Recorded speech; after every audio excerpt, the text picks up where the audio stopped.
This is The Mud Peddlers, a podcast where two nerdy ceramic artists share the behind the scenes of their worlds of clay. We are your hosts, Lindsey M Dillon. And I am Donte of Earth Nation. This week on The Mud Peddlers, we are talking teaching stuff. Yeah, didn't someone leave a comment and they wanted to know about the teaching stuff? It was in our 3-year episode.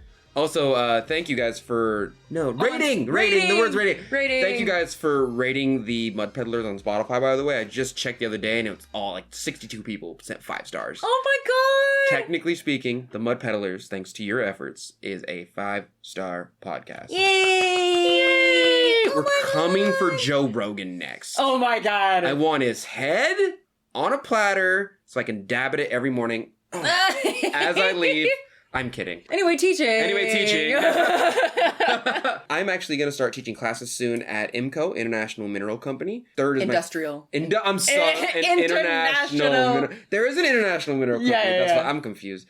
But yeah, Industrial Mineral Company on in Old Florin. I'm going to start August 3rd. I tried to make the prices for the classes relatively competitive. But it's a month worth of classes, which realistically, and we're going to get into it. Yeah. It's not enough time, a month worth of classes. Yeah. That's so essentially, I think what I want us to cover on this episode, so you, my dear listener, can have a sense of what you're getting into, is talking through kind of a bunch of the different aspects of teaching, like why teach in the first place, how to balance teaching time with production time, kind of some tips for curriculum development, or at least how we've approached it in the past, because I haven't done a lot of teaching myself, but I will share my experience with teaching a wheel throwing class at Verge. Yeah. And then of course you'll talk about your upcoming classes. So yeah. I've been online teaching for years technically. Yeah. But it's far more catered and it's repeatable, which is what I like. If you want to learn how to choke a cylinder or collar a cylinder, it's I could watch that video all day long. Yeah. And it took me maybe 3 hours to produce it, maybe a full day to put it through the editing process, get the music and whatnot. But after that, you can keep going back to that class. Yes, yeah. But with the classes that you're teaching in real life, it's unless you record it, you're kind of getting a one shot. Yeah. You're just getting far more concentrated instruction. Mm-hmm. And the ability to ask and get responses immediately. Right, immediate. Yes, exactly. Yeah. I have 2 people signed up already. I'm nice. very excited about these 2 people. I'm not going to lie. Oh my gosh. Yeah. One person messaged me. She's like, I've only taken the beginner classes. Is it cool if I take intermediate? And I told her, I'm probably going to go over some beginning stuff and call it intermediate. I'm not going to lie. Oh, yeah? My brain's definition of intermediate seems to be other people's definition of advanced.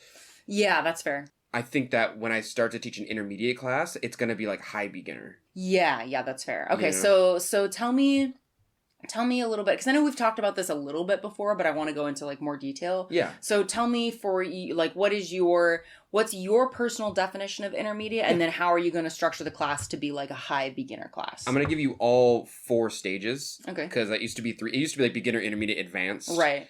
But since I've been looking at the scale of what other people learn in a certain time frame. And also, where have you been learning that? Where have you been looking to kind of get a sense of what other people view as intermediate or advanced? Oh, just online. People will say this is an intermediate, la la la, and I'm like, oh, okay. No. Interesting. That's a beginner thing for sure. Throwing off the hump is intermediate to me. Mm-hmm. But I'm reading books that are that's advanced. And I'm like, is it advanced? Throwing off the hump seems relatively intermediate to me. Anyway, I'll get into it later. Yeah, but yeah. I added the level of baby potter.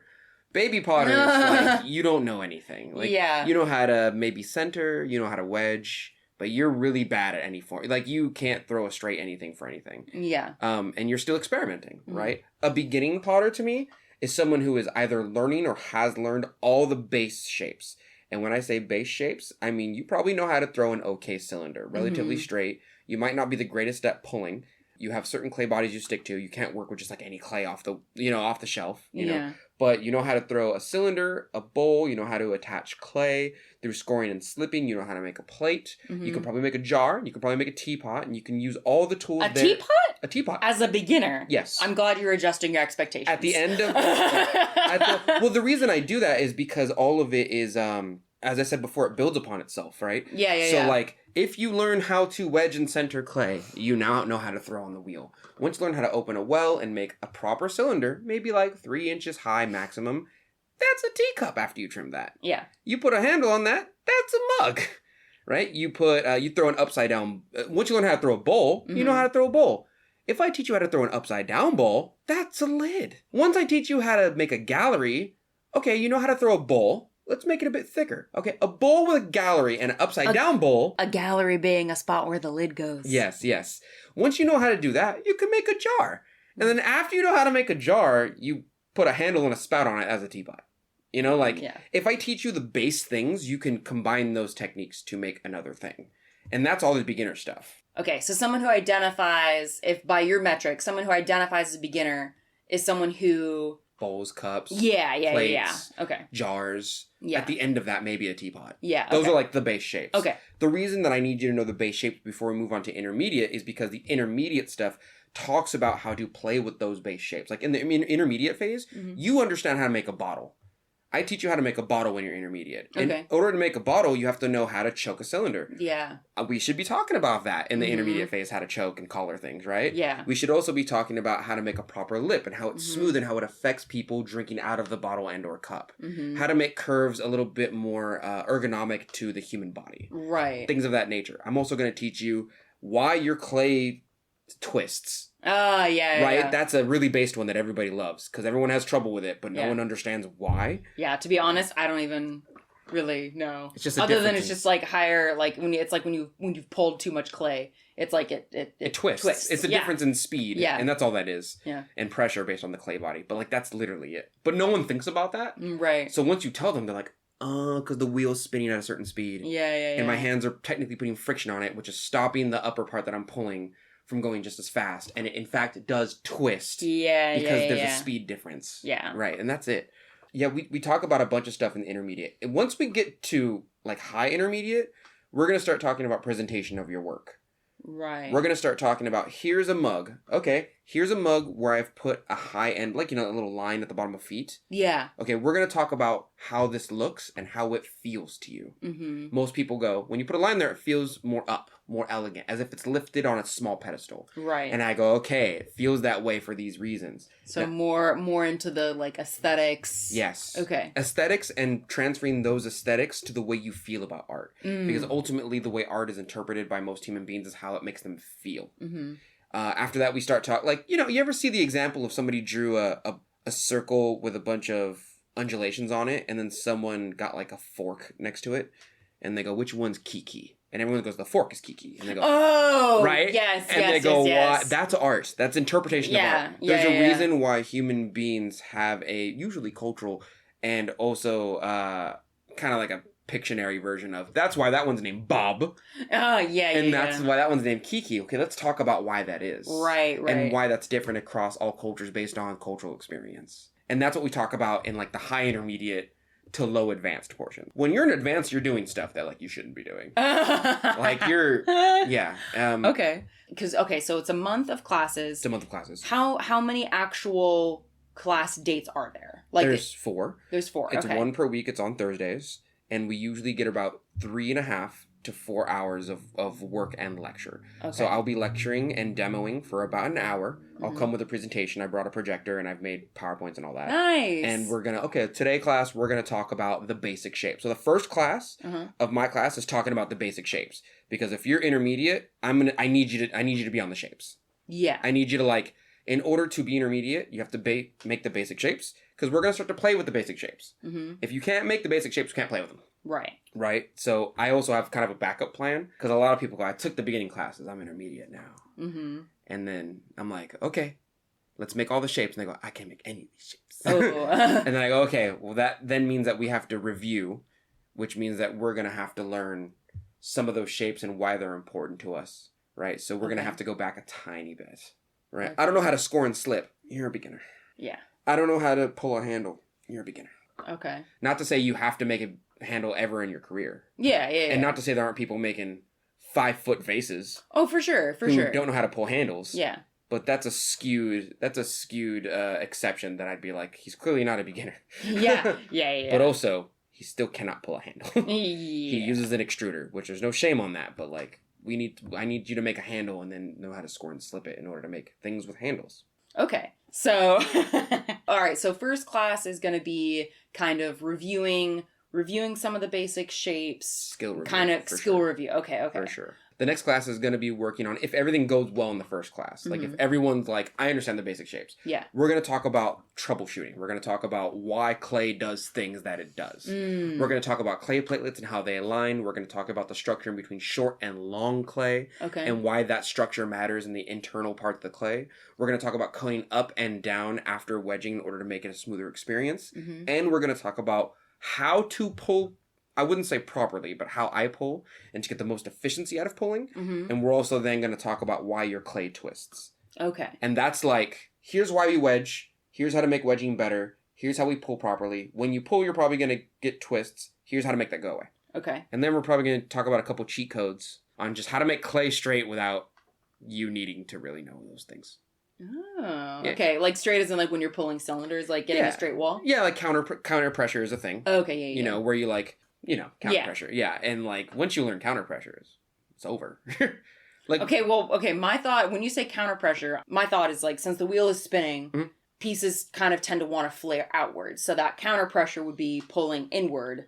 But what do you mean by counter pressure? That was part of the pulling lesson. But what I mean by counter pressure is like if this is a cylinder, right, and this is my sports bottle, and I put pressure on the outside with a tool and then pressure on the inside with my hand, I'm pushing. Oh. And that creates very straight, very patterned clay that just goes up regular style. Gotcha. Okay. We might also have to talk about why clay goes up, even though it's just squeezing and pressure. Yeah. Because some beginners are still like, how does the clay go up? Yeah. And I'm like, oh, okay, so there's certain things that like beginners and intermediates questions have. Yeah. That I'm like, okay, so no one told you that. Yeah.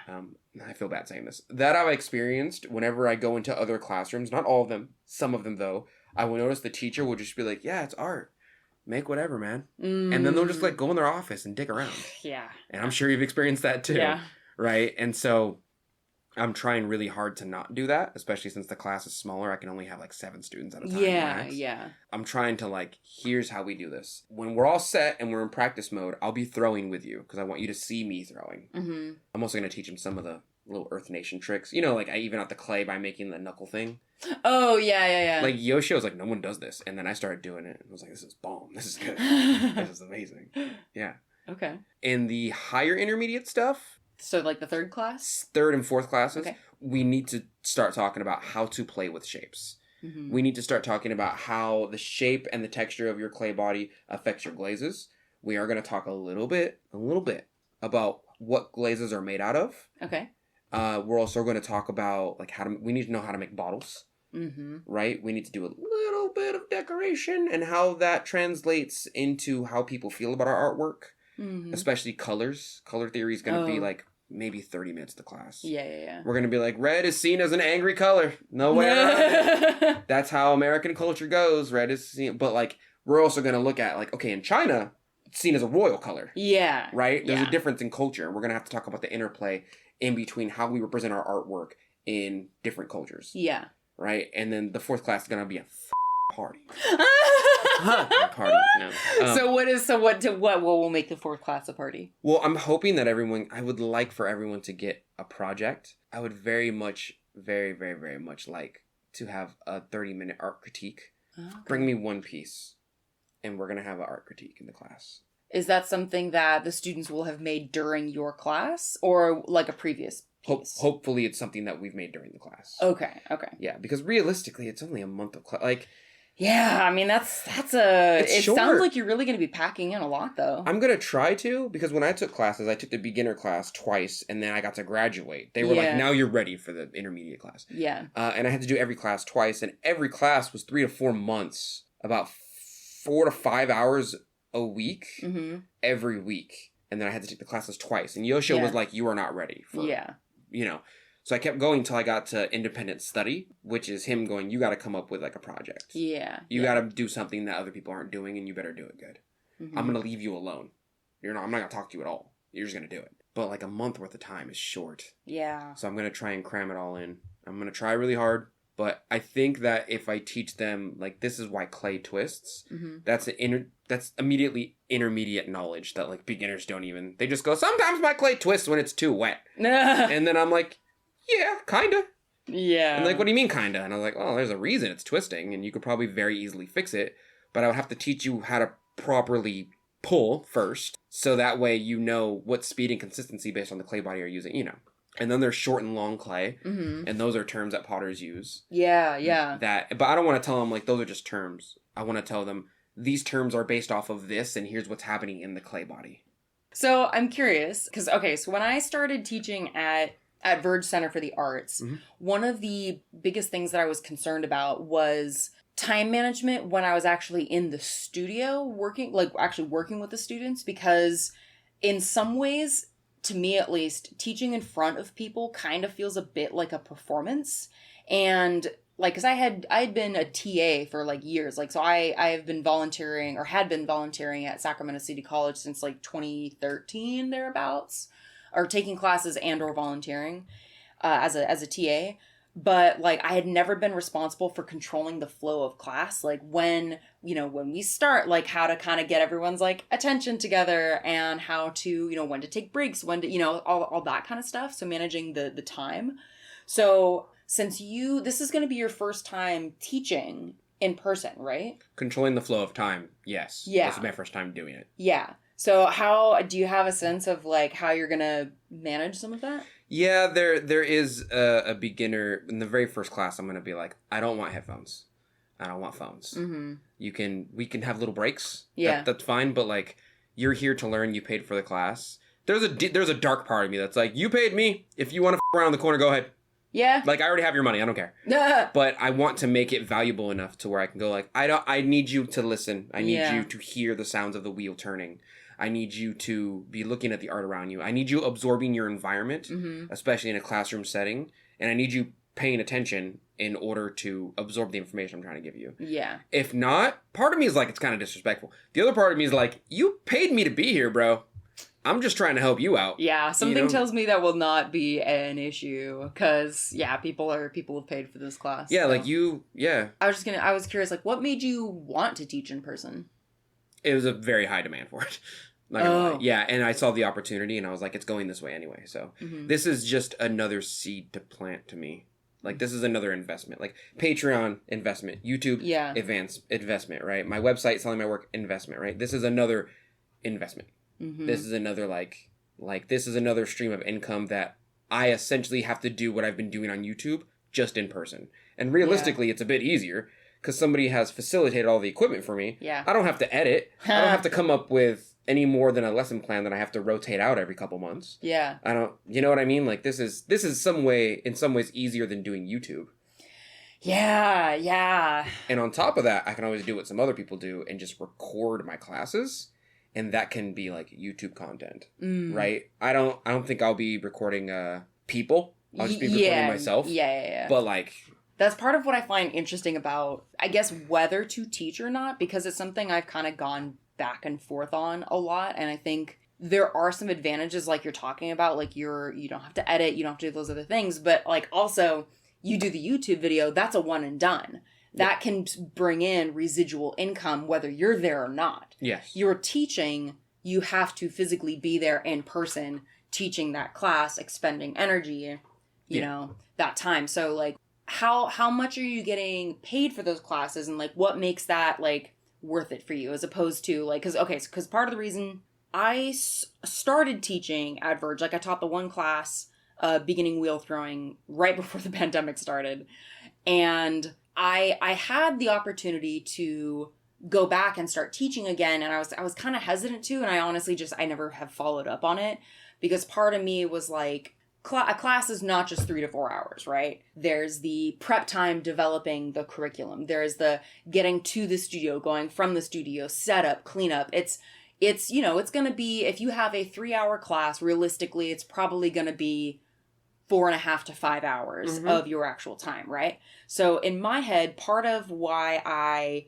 wanted to, or part of why I wasn't as interested in pursuing teaching, and again, like, there's so many different aspects to this, but it's like, how many pieces could I make in 5 hours, and how much could I sell those for, versus how much money I would be making getting teaching? And it was kind of like, well, I could make more money just by spending that time making more pieces, as opposed to the money that I'd be getting from teaching. However, teaching now, if I ever wanted to do more teaching in the future and, you know, or do like workshops, it would be, like you're saying, an investment, because you can have on your CV that your resume that you have been, you know, you've been teaching at an actual in-person place. Yes. And also it's, for me, it's the amount of like energy versus theoretical money. Like, that's my equation, right? Okay, so yeah. my equation is essentially, if I make 100 pieces and I sell every piece for, I'm going to lowball it, Yeah. right? Let's say $40, right? And I sold all those pieces, that's a lot of ifs in play. That's a lot of like, that's a lot of theoretical money. Like, these are all worth this amount, but I don't have that amount. Gotcha. I have to put the description up, I have to take the pictures, I have to put them on the website, then I have to package them, I have to have packing peanuts and boxes. Those all cost little bits of energy, money, and time, in which I'm fine with doing, but they do take multiple separate miniature jobs. As for showing up to my 9-to-5 job, is I show up and I do the thing that honestly occurs very naturally for me. Yeah. Playing Drake, telling people they're dumb, fixing their problems. And then I sign out and they hand me a piece of paper that allows me to get little green people with slave owners on them that I transfer for value in society. Yeah. More recently, it's just been numbers on a plastic thing. But, like, teaching is kind of the same way for me, where if I just show up and do the thing that kind of, like, occurs very naturally to me, then, like, I could just, you know, I'm just like, this is easy. You could just do the thing, yeah. I just do the thing. Oh, God. Also, my side point, because I've calculated this, is that I get paid a certain amount of money every single day, and they take taxes out of it, right? If I have at least 3 to 4 students every month in my class, I get paid the same amount of money in those 3 to 4 hours as I would an 8-hour workday. So going to that one day of work is more valuable technically than going to one day of my 9-to-5 Yes, work. yes. And neither of those are theoretical money, though. Neither of those are like, I might earn that money. When I clock out, that money is earned. Yeah. When I go to teach pottery, that money is earned. That money is counted in my math. Yeah. There is some ifs, though, because it's like, I think, again, with teaching, and these are like some of the things that have, admittedly, okay, I'm going to, because I feel like I'm dancing around this in my own head, is I have a resistance to teaching because, A, it's something that doesn't come naturally to me, I feel like, in terms of curriculum development and actually being there in person takes a kind of energy that selling work from my studio does not. Yeah. Like, okay, but like with teaching, the if is like getting people to sign up. It's advertisement, I guess, yeah. And I think for one of the like differences is like, I mean, not that I don't doubt that you would have a problem selling as many pieces. You know, like if you didn't want to teach, but you wanted to earn that same amount of income by selling pieces. Yeah. Even though that's seen as an if to you, I don't necessarily imagine that would be a problem. Like I could see you selling that amount. Oh, yeah. Yeah. And so like. My store's empty right now. It has like 2 teapots in there. Yeah. That's great. That's great. Hell yeah. But with teaching, there's still the if of like getting people to sign up. But that risk feels lower to you than selling work and doing the, like, just the difficulty is just lower. Yes. And also, I do imagine there's a dimension where if no one signs up for my class, I still show up and throw for 3 hours. Oh, yeah. You know what I mean? Like, and I still have the kiln space and the equipment. Like, I just go to someone else's studio instead of mine. Yeah, yeah. You know what I mean? Like, I don't know. Also, I imagine there's also a dimension where, like, my kiln is not as big as their kilns are. Yeah. So if I feel like throwing a really nice fancy piece, I can, and I can leave it there, and I can make it a demo for the students, and I can teach them why or why not I made it this way. Yeah. But like, I'm not doing that at home. I ain't got the space to hold a 2-foot vase in the corner. Yeah. Until I find the perfect glaze years later that I have to develop over the course of 4 months. Like, pretty sure I've seen that vase in your studio. You have. Yeah. You've seen it. 2-foot vase, unglazed. You got a few of those at home. I do. I have a little rack of like stuff that I like a lot, but I'll never glaze them because I don't think the glazes will ever come out good. Yeah. And so I develop another glaze, and then I go, no, it could be better. And then I restart the cycle until. Yeah. But at IMCO, it's like, why wouldn't I? Like, I can't just stand around and hover the 3 students. I have like 3 students signed up. Yeah. I can't just stand around and hover and wait till they ask for my help. Like, after we're in practice mode and they've asked all their questions and we've done the presentation, I'll stop throwing and help them what they need to be helped with. but I don't imagine it's going to be 3 hours of constant questions. Yeah.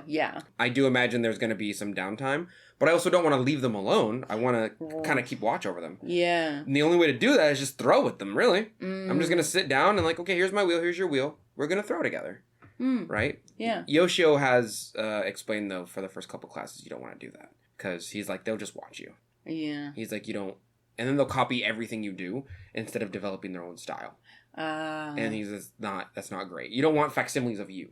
Yeah. You want to make artists, not miniature yous. Yeah.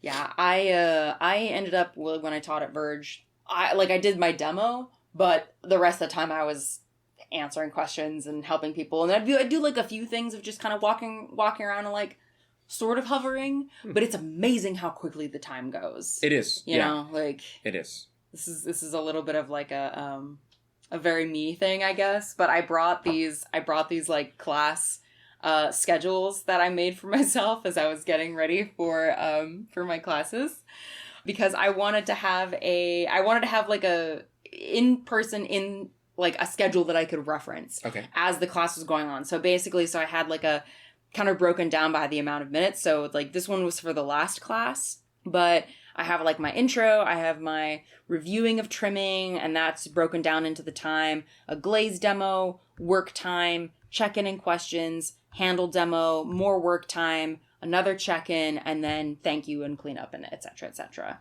And it's cool that you thank them. That's nice. Oh, yeah. Well, of course. Of course. Someone's taking a class with you. You want to. Of course you want to thank them. Yeah. Yeah. But yeah, like I definitely need the schedule, like all that stuff written down in person. Yeah. How do you think you're going to navigate understanding what people's expectations are for the class? I've made a list. If you look at the classes, there is a list of expectations. Ooh. Yeah. What are some of the classes, or what are some of the expectations? Everything I told you about knowing the beginning shapes. Okay. Same. Like I made like a 2-page thing of like, I even accounted in for cleanup time. I was like, 30 minutes before the class starts, we're going to clean our stuff, and we're competing with the other class. Yeah. We're leaving it cleaner than the class before us left it. Yeah. And the other class is going to know they're bad at cleaning. And they're going to go home and think about it, and they're going to get depression. They're going to have to get a doctor's notification on their depression pills for being so bad at taking care of your own environment.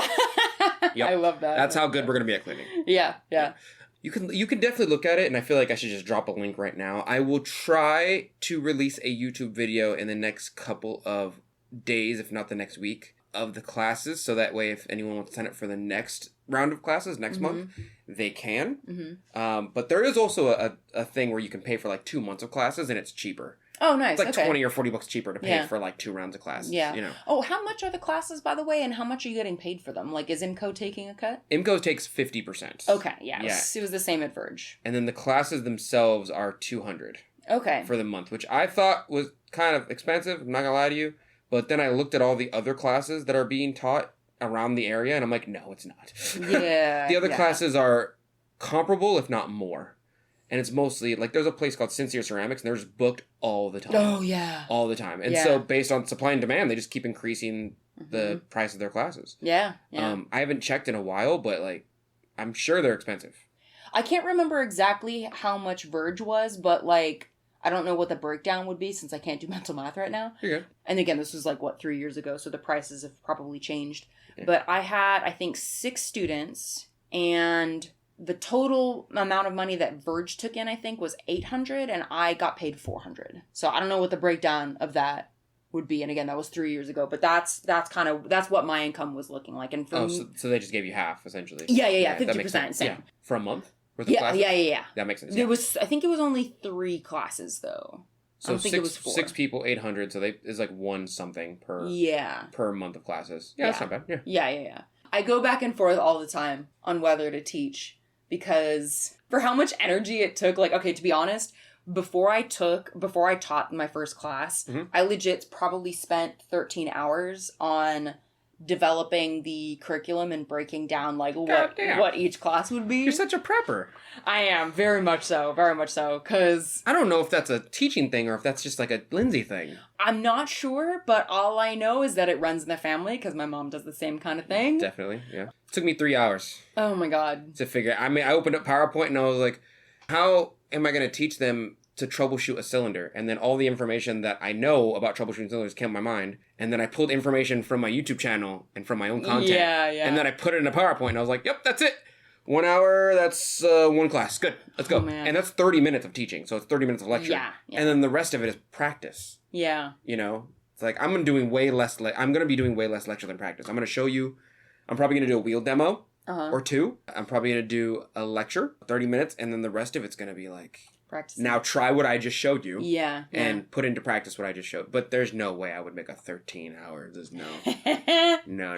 Yeah, I needed a lot of, like, because again, my biggest concern was having the class structured in a way that people would, especially for like folks who have never been on the wheel before. Yeah. I'm like, how do I make this so that they walk away with the tools to, like, because for instance, Verge has a thing where you can take the class that is, you know, like, has an instructor and is, you know, more structured, but they also have like a drop-in class that you can take. So which is like, it has people who kind of oversee it, but it's not as much one-on-one instruction. It's kind of more like an open studio time. So I was like, all right, how can I prep these students to have all the tools they need to be able to leave this class and go into the drop-in studio time and be able to continue what they were working on and basically have the skills to keep doing what they want to be doing on the wheel. But the time management, I think, for me was the biggest thing, because I think there's, at least, you know, for me, like, there's a lot of little things that can stack up, like an intro. Like, when I first did the class, I didn't think about the need to, like, introduce myself other than, like, hey, I'm Lindsey, right?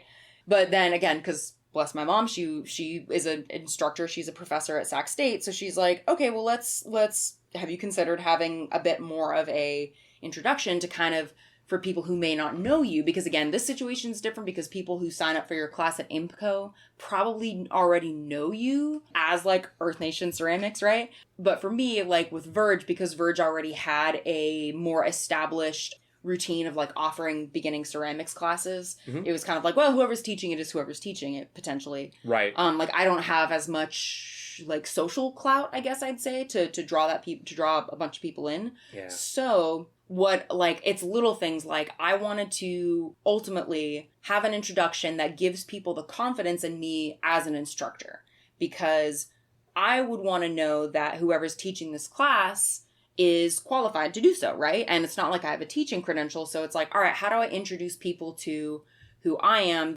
in a way that gives them confidence that I'm going to be able to help them meet their goals? Yeah. Another thing I did was, which I showed you earlier as well, is I had a survey. I had an introduction to wheel throwing little survey. So I asked people to put down their name, what inspired you to sign up for this class?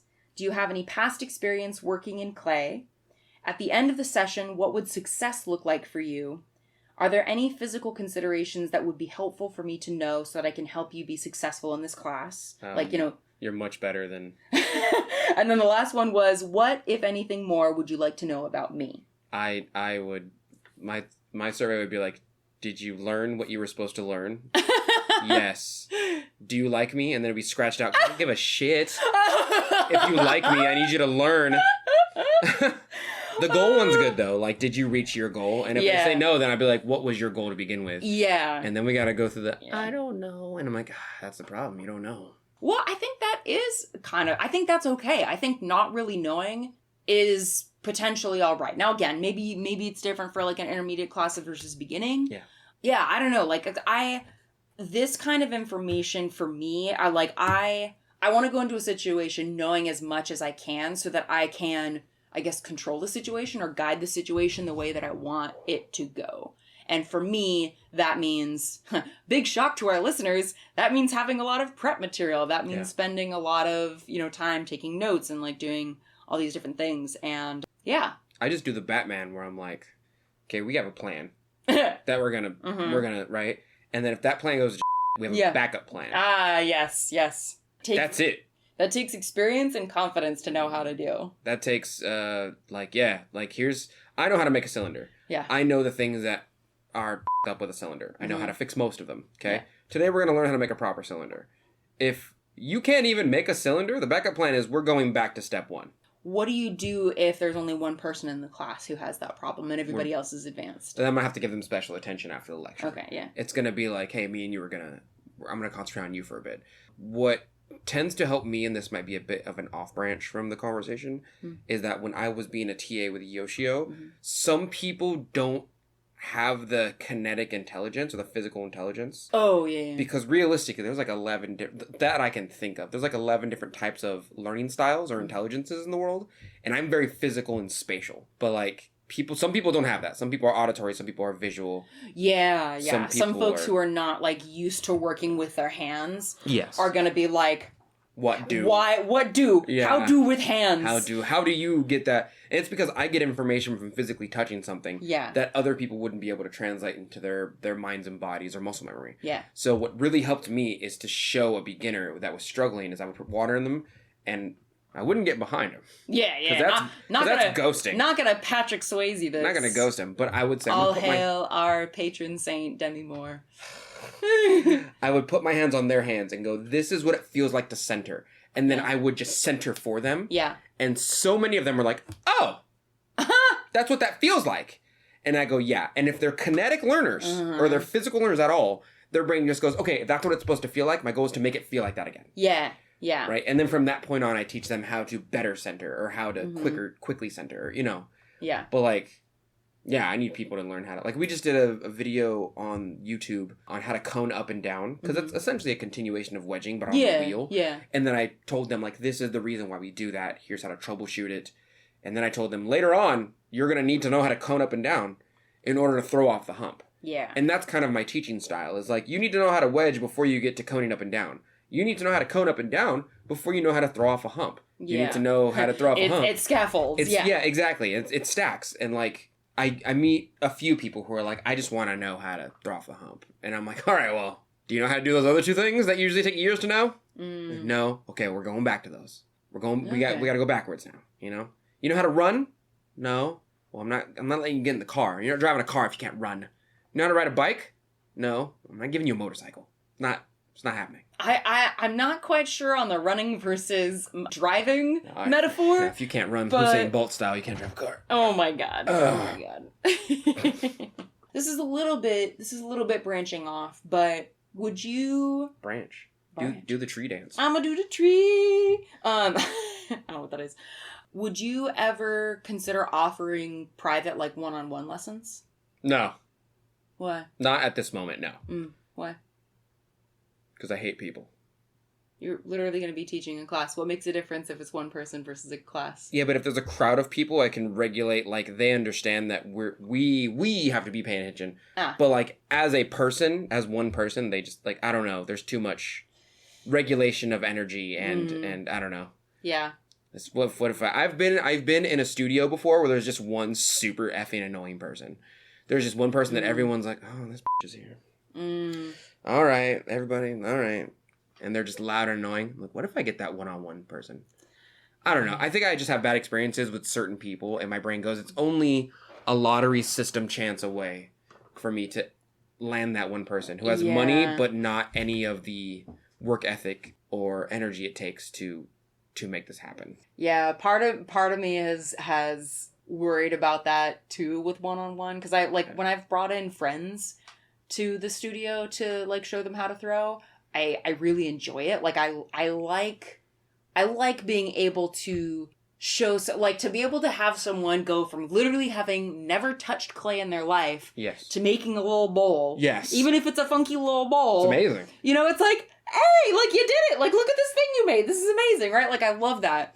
But I definitely have this, like, anxiety about, like, what if I don't vibe with my student? And it's like, realistically, I could always just say no. It's like, hey, like, I appreciate your patronage, but I don't think this is gonna work long term. Anyway, I'd have to figure out a graceful way to break up with them. You kind of suck as a person. Oh my god. I don't even think it's a me thing. I don't think I don't want to be around you. I think most people don't. I think in your friend group, they're the people that go hang out and don't tell you on purpose. Oh. But there's always that one friend who's like, oh, we gotta bring him because he's part of the group. And everyone's like, yeah, we only bring him because you like him and we like you more than we like him. So, okay. I remember I'm gonna say her name and everything. Don't say it's her not name. a real name. That's what I'm gonna okay. say. But I remember like 5 years ago, I told you about this lady. Her name is. She messaged me and she goes, "Hey, would you ever be interested in teaching how to like make glazes?" Yeah.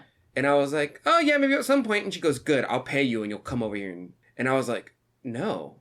And she goes, "What do you mean no?" And I was like, "No, I mean I can help you as much as I can help you from here. I can give you information." Mm-hmm. She goes, "No, I need a teacher. I need someone to come teach me." Yeah. And I was like, "Where do you live?" I was just entertaining the idea of it. Yeah. You know? And she lives like in the hills of Roseville. Oh God. And I was like, that's too far. Yeah, I was like, "No." And she goes, "I'll pay you." And I was like, first of all, no. Second of all, you have to pay me a large amount. Third of all, I had work in the morning. She goes, "You can spend the night." And I was like, Oh. I was like, "No, just no." And if I said no enough times, I could tell she was getting heated. She went into this like, "You are going to end up poor and starving and no one's going to like your channel. And one day you're going to remember I offered you money to teach me to do the thing you already like to do in the first place anyway. I don't even know why I'm paying you. And your work sucks." And I was like, this is the reason I said no, is because I can already feel that you suck as a person. Oh, wow. That's super I still have the messages to him. I saved him because I was like, people like this exist.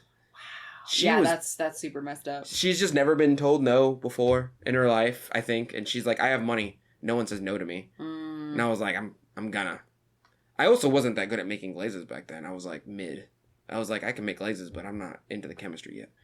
I'm always worried I'm gonna get that person who's like, "I paid you to teach me how, now teach me." And I'm like, "I'm trying, but you suck." Not even skillfully. You just kind of have the wrong mentality to improve anything about your life. And you think that paying someone immediately does that. And that's not how the way life works. Yeah. People just don't respect you because you give them money. And I remember her being out there. And so every time someone's like, "Do you teach private classes?" I'm like, "No, because you might be a Yeah. You know what I mean? Like, and I want to say yes, show up and figure out you're a later on after you've paid me, because then there's a contractual obligation to finish the courses. I would much rather just tell you no now. Well, I mean, realistically, you could do a thing where you could say, "I am able to end this instructional course at any point and refund you the amount you are owed." You know, I mean, that's the nice thing, is that, like, you know, you can structure it any way you want to. That's true. I have a fair number of artist friends, like particularly in the critique group that I'm a part of, where like all of them teach workshops basically. Mm-hmm. And I've never taught a workshop, and I would teach a workshop. What's that? I would teach a workshop. Yeah. If I could, because they're just concentrated lessons. Yeah. I'd be cool. I could see you doing that very easily with stamps. Very easily. Yeah, actually, yeah. And red wash. I wonder, I could see potentially doing that if I ended up using a space like Alpha or something like that, or Verge. You know, if I did something where I had like more space, because I think like my studio space as it is not really, like, I could see my space working for one-on-one lessons, but my space is too small and not, in my mind, like, nice enough to like have like a full-blown workshop. But having something at an instructional facility, I think for me the biggest thing would be finding out a price point that, like, it basically that makes it worth my time. Of course. I find it interesting too, because I feel like we both have these ideas of like promised money versus like potential money. Mm-hmm. And I find it interesting to like where that lands for each of us, because I'm not really worried. I'm lucky enough to not have to worry as much about like being able to sell my work, because so far my main issue has been making enough to meet the demand. I'm very lucky to be in that position. And I never want to take that for granted. And yeah, I don't know. I guess as you know, and our listeners probably know by now, I have a lot of inertia around certain things, like the idea of integrating, doing a workshop or teaching another class, like integrating that into the schedule that I'm already in. I don't know. It's interesting, but I'm curious to see how your teaching experience goes, and maybe it'll inspire me to I don't know, look into it a little bit more, because I think what's nice is that in some ways teaching feels like a good, like, kind of like you're saying, it's like diversifying your income portfolio. Yes, yeah. So I think for me it's inevitable. Like, at some point I will have to do in real life the thing that I've been doing online forever. and then I would just require more money. And that's what I'm doing now. Because YouTube takes so much effort. YouTube takes like 13 hours to do one video, right? But the dividends that I get from YouTube monetization, no matter how stable it is with YouTube's system and economy, gives me like a small amount per every view. Yeah. And then it only really works if people interact. So if they like and subscribe and all that and comment and all that junk, then I get more interaction. Yeah. And even then I would have to tag certain like IMCO. I have to tag like their glazes and whatnot in my stuff, so people click on a link and then the YouTube goes, they clicked on the link, they have a higher chance of, like, there's cents, pennies on the dollar, right? Yeah. But with classes, I go and I do the thing that I'm already doing on YouTube for more money. To be fair, and this is I don't like talking like this, but this might be from previous experiences in my life, from thinking about like living paycheck to paycheck. I would always think, if I work this many hours per week, I make this much money with this amount of taxes taken out. This pays for my rent and my food and my gas. That is like after I clock out, that goes into calculations. That's promised money. I am getting that money unless something goes horribly wrong.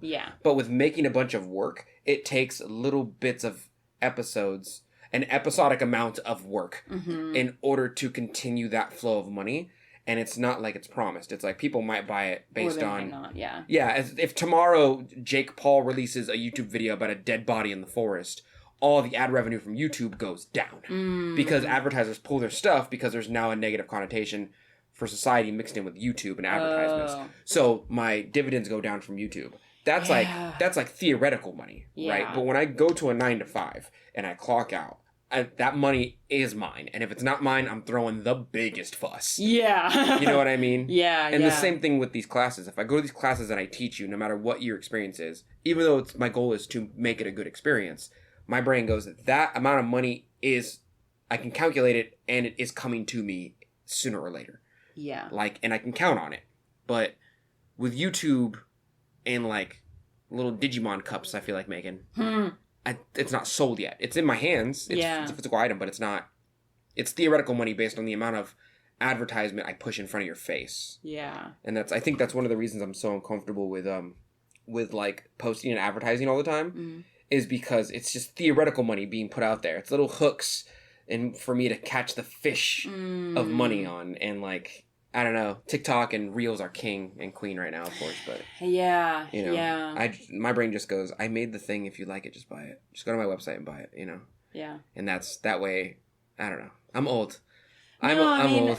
I hear it. I mean, like, I think, kind of like what we've talked about on certain episodes before, we all have our own disposition towards certain things. Like, to me...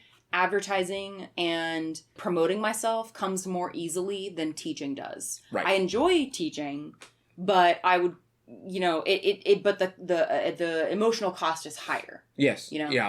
I find what I'm enjoying about this conversation is that it shows all of the different ways that people who are wanting to make a living doing art, all the little variables in the mass equation of making a living, like there's so many different variables, and I enjoy that because we're kind of both finding ways to make it work in some way or another, but our variables are all different, not only in terms of our own personal disposition of what we enjoy doing and what comes more easily for us, but also, how we are structuring our time and our risk assessment and our diversifying our income portfolio. Like, I also just listened to this whole like series on investing, so now I'm like, diversify your portfolio, so anyway, that's my closing statement. Even in the world of YouTube, like YouTubers talking about how unsafe or how theoretical the money is for YouTube, just because it goes to these highs and lows based on the seasons and based on, like, I like to sell cups with little images on them, right? But if tomorrow they come out with a new study talking about how, like, clay is somehow super damaging to the environment more so than, like, cars.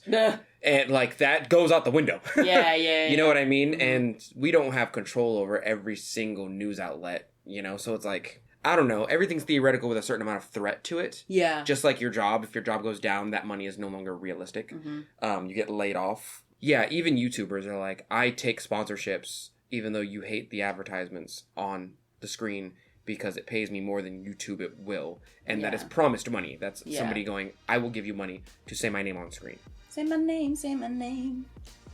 When no one's around you. Say, baby, I love Yeah, if you ain't playing games. you.